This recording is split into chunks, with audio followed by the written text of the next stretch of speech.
Entonces, acá una vez más, ¿no se sabía qué había que hacer? Claro que se sabía lo que había que hacer. No había recursos, pero por supuesto que hay recursos. Y una vez más, ¿qué es lo que falla? El aparato del Estado ineficiente y corrupto que ha desgraciado a este país. Por eso el Perú es un país que crece macroeconómicamente y no progresa en relación a la calidad de vida de la gente. Y eso es lo que hay que cambiar. Esto que tengo en la mano son números. Y no son números que son simplemente cifras, son los números de la tragedia, del desastre que se está viviendo, sobre todo en el norte del Perú. Y los ha reunido la oficina pertinente de Naciones Unidas, que vigila el tema de los desastres, y que es simplemente, que yo no sé qué adjetivo usar sinceramente, pero voy a comenzar por darle algunos números. Esto es hasta el día 3. Y además con el 45% de la información oficial entregada, porque falta mucha información oficial por entregarse. ¿Cuántas personas están en situación de necesidad? La situación de necesidad reúne, por un lado, a las personas que han sido damnificadas, o sea, que los perdieron todo, con las que han sido afectadas. Hasta el 45%, 210,000 personas. Pero la estimación real es que los damnificados y afectados superan el 500,000 de personas en este momento. 517,000 personas. Escuchen, hay 85,000 viviendas que han sido impactadas, de las cuales 73,000 están afectadas seriamente, pero 12,000 ya no sirven para nada. Es decir, hay 12,000 familias en el Perú, al 45% de la información, que ya no tienen dónde vivir. Y esto ha ocurrido en Tumbes, Piura, Lambayeque, La Libertad, Ancash y Lima. No estamos hablando del resto del país. Se ha identificado que para atender a las personas que han sido damnificadas hay 92 albergues y hay 2,246 familias reunidas en albergue. Pero comparen esta cifra con el número de damnificados. Eso quiere decir que la inmensa mayoría de damnificados, la inmensa mayoría, no están recibiendo en este momento ninguna atención o la atención que requerirían. Miren lo que ha pasado en agua y saneamiento.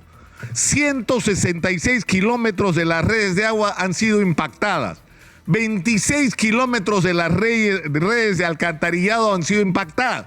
Por eso es que estamos viviendo lo que estamos viviendo en algunas ciudades, donde han visto ustedes lo que ha pasado en Chiclayo, lo que ha pasado en Piura, donde como no hicieron las obras de prevención y de drenaje, entonces el agua de lluvia se mezcla, o los desbordes se mezclan con el agua de desagüe, y es un asco lo que tienen que vivir cotidianamente los ciudadanos de esta región o de estas regiones.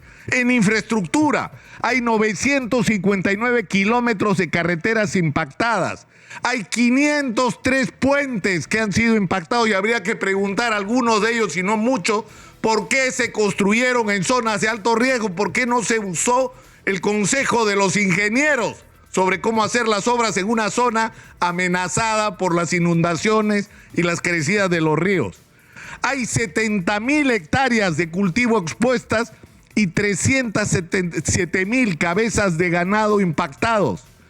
Hay miren esto, 1,200 aulas escolares afectadas y 440 aulas inhabitables o destruidas. 440 aulas. Y termino con la situación y el impacto en la salud.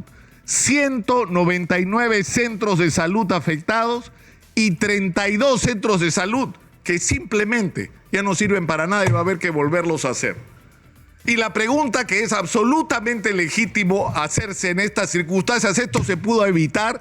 Y la respuesta es sí, se pudo evitar. ¿Se sabía lo que había que hacer para evitar esto? Se sabía lo que había que hacer. Porque hay planes en cada región, lo han dicho los ingenieros, lo han dicho los gestores de prevención de desastres. Están los planes escritos, en Piura hay hasta planos. Hasta planos, hay 1,500 planos de lo que hay que hacer prácticamente en cada lugar. Entonces, ¿qué ha pasado? O sea, se sabe lo que hay que hacer, entonces no hay plata tampoco, porque plata hay. Entonces, ¿qué cosa es lo que ha fallado? La ineptitud y la corrupción de quienes dirigen el aparato del Estado central en el Perú. Ese es el problema. Y no se salvan de esto, por supuesto, gobernadores regionales y alcaldes que en muchos casos no han hecho su trabajo, que han estado envueltos en la ineficiencia y la corrupción. Pero lo que no nos puede ocurrir, porque a esto hay que agregar además un factor adicional. Si sabemos que estamos constantemente amenazados por el fenómeno del Niño, entonces tenemos que estar preparados para la emergencia.